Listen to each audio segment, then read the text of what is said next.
AC కూడా లేదే. నేను ఇక్కడ నిలబడటమే కష్టంగా ఉంది. I can't take heat. ఇక నేను అక్కడికి వెళ్ళి కూర్చుంటాను. మీరిద్దరూ మీ దర్శనం కంప్లీట్ చేసుకొని జాయిన్ మీ. విన్నావా? మీ అమ్మ మాటలు ఎలా ఉన్నాయంటే ఏదో మన ఇంట్లో 24 గంటలు ఏసీ ఉన్నట్టు మాట్లాడుతుంది. నువ్వు రారా, కనీసం మనమైన దేవుని ప్రార్థించుకుందాం. రారా. ఇందా తీసుకో. నా మనసు చాలా పెద్దది. పెద్దమ్మగారు, ఈ చీరలు నా కోసమేనా? రెండునా? నిజంగానా? నిజంగానే. టాంప్ పేపర్ మీద ఏమన్నా రాసిమ్మంటావా? కట్టి విడిచిన చీరలే చక్కగా ప్యాకింగ్ చేసి తెగ గొప్పలు పోతోంది. ఎందుకంటే మీ పిసినుగొట్టు అమ్మగారు నీకెప్పుడూ చీరా గీరా ఏమీ ఇవ్వదుగా. అదేంటక్కయ్యా నువ్వు నోటికొచ్చినట్టు అనేస్తున్నావు? నేను తనకి ఎన్నో చీరలు ఇచ్చాను. చెప్పు మాలతి, నేనెప్పుడు నీకు చీరలు ఇవ్వలేదు. ఇక నీకు తెల్ల చీరలే కావాలంటే ఎన్నంటే నిచ్చేదాన్ని నేను. దేవుడి దేవుళ్ళ అమ్మగారు, నేను మీ చీరలు కట్టుకోవాల్సిన అవసరం రాకూడదు.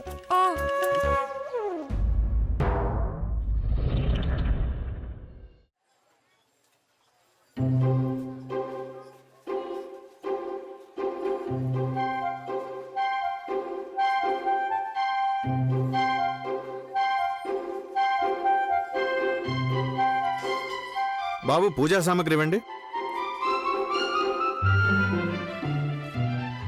అరే మేడం గారు, నేను గుర్తుపట్టారా నన్ను?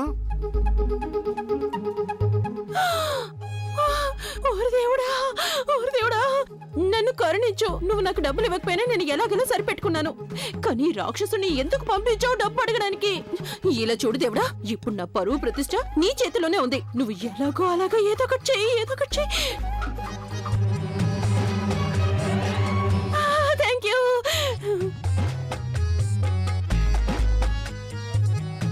అరే ఈవిడ ఏమైపోయింది? నన్ను చూడగానే అలా మాయమైపోయింది ఏంటి? సర్లే మనం వెళ్దాం పద. Excuse me. Thank you, thank you very much.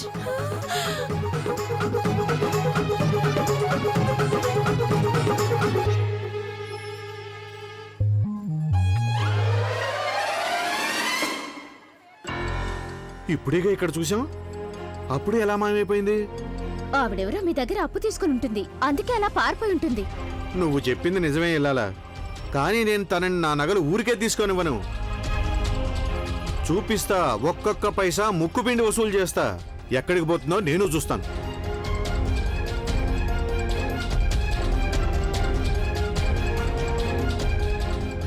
Madam గారు, మేడం గారు. అరే పెద్దమ్మగారు, ఈ లస్సీ మీకోసమే ఇక్కడ పెట్టాను. తాగండి తాగండి. ఇంతవరకు మీరు తాగనే లేదా? తాగండి. ఇలా ఇవ్వు. ఒక మాట చొప్పున పెద్దమ్మగారు, ఎవరైనా మనస్ఫూర్తిగా ఎవరికైనా ఏమైనా ఇవ్వాలనుకుంటే ఏమివ్వాలో ఏమివ్వకూడదో ముందుగానే ఆలోచించుకుంటారు. అరే ఏంటిది మాలతి? చక్కెరకి ఏమైనా కరువు వచ్చిందా? ఇందులో అసలు చక్కెర వేయలేదే. వేశారు పెద్దమ్మగారు, చక్కెర వేశారు. నిజంగా నిజంగా వేసావా? ఇదిగో నేను చెప్పేది చాలా బాగా గుర్తుంచుకో. లస్సీలో చక్కెర, నాలుకకి చట్నీ లేకపోతే అటు లస్సీ బాగుండదు, ఇటు జీవితం కూడా బాగుండదు. ఇంకా ఇక్కడే ఉన్నావే, వెళ్ళు చక్కెర తీసుకురా. తీసుకొస్తాను, ఇప్పుడే వేసి తీసుకొస్తాను. రామ్మా కోడలా, రారా. నేనిప్పుడే నిన్ను తలుచుకుంటున్నాను. అవును, నా గది సిద్ధమైపోయిందా? అయింది. మీ గది సిద్ధంగా ఉంది, మీరు వెళ్ళి చూడొచ్చు. అవసరమైనవన్నీ పెట్టేశావు కదా? పెట్టాను. ఇంకా ఏదైనా తక్కువ అనిపిస్తే నేను తెచ్చి పెడతాను. నా తల్లే. ఇదిగో కాంతం, నువ్వు చాలా అదృష్టవంతురాలివి తెలుసా? రామ్మా రా. నువ్వెంతో అదృష్టవంతురాలివి. ఇన్నాళ్ళు నేనెంతో గర్వపడేదాన్ని నాకే మంచి కోడలుందని.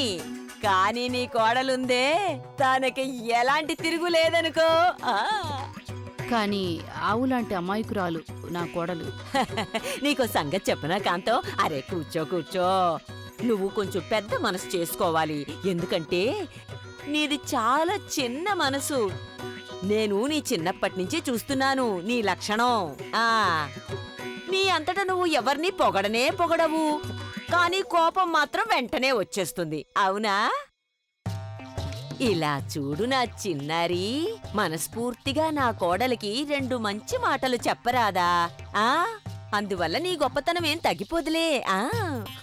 అయినా అలాంటిదేం లేదక్క. నేనేదో చాలు చాలు చాలా చెప్పావులే. నా ముందు నువ్వు అసలు నోరే విప్పకూడదు. పొగడడం మాట అలా ఉంచు. అసలు నీ జీవితంలో ఎవరికైనా ఏమైనా ఇచ్చావా? నేను నిజం చెప్తున్నాను కోడలా. మా చిన్నప్పుడు మా నాన్నగారు చెరుకు గడలు తెస్తూ ఉండేవారు. అప్పుడు ఇది ఏం చేసేదో తెలుసా? కొలతో చూసి మరీ అన్నిటికంటే చిన్న గడ చూసి నాకిచ్చేది. అసలు దీనికి ప్రాణమే పోయేదనుకో. ఏదైనా వస్తువు ఎవరికైనా ఇవ్వాలంటే. ఇందులో ఇంకో విశేషం ఏమిటంటే చెప్పనా? చిన్నప్పటి నుంచి అన్ని చెరుకు గడలు తిన్నా దీని నాలుక్కి తీపి అంటలేదు. దానికి బదులు కత్తిలా మారిపోయింది. నేనంటున్నది నిజమేగా కాంతం? పెద్దమ్మగారు ఇదిగోండి, నేను చక్కెర వేసి తీసుకొచ్చాను. తెచ్చావా? అరే ఎప్పటినుంచో నా గొంతు ఎండిపోతోంది. కాస్త లస్సీ లోపలికి వెళితేనే నోరు విప్పి మాట్లాడగలను. అసలు నాకు మాట్లాడకుండా ఉండాలంటేనే చాలా ఇబ్బందిగా ఉంటుంది. పెద్దత్తయ్య, అలాంటిదేం లేదు. అత్తయ్య గారు నాకు చాలా ఇస్తారు. నాకే కాదు, అందరికీ ఎంతో ప్రేమ మేమంటే. ఏదో నువ్వు అల్ప సంతోషివి కోడలా. అందుకే తను ఎలా ఉన్నా నువ్వు సంతృప్తి చెందుతావు. అయితే నీ స్థానంలో వేరే వాళ్ళుంటే 2 ఎదురు మాటలు అనేసి అక్కడి నుంచి వెళ్ళిపోతారు.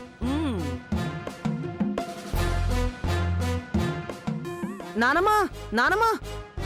ఓహో నా చిన్న వచ్చేసాడు. నా చిన్న వచ్చేసాడు నా మనవడు వచ్చేసాడు. నువ్వు వెళ్ళి పాలకోవా డబ్బా తీసుకురా. వెళ్ళు త్వరగా.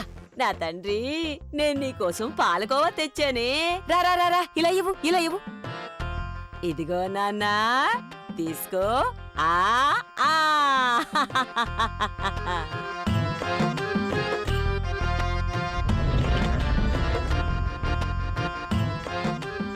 ఎలా ఉంది? బాగుంది కదూ? సరే ఇది చెప్పు, నువ్వు ఎన్నో తరగతి చదువుతున్నావు? 5th class.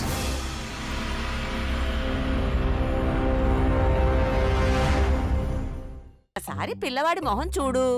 వాడికి 100 కంటే ఎక్కువ కావాలని తెలుస్తోందిగా. ఇదిగో, ఇది నీకోసమే. ఇదిగో 100, ఇదేమో ఇంకో 100. సరేనా? 200 రూపాయలా? సంతోషమేనా? కొంచెం కాదు నానమ్మా, చాలా పెద్ద సంతోషం.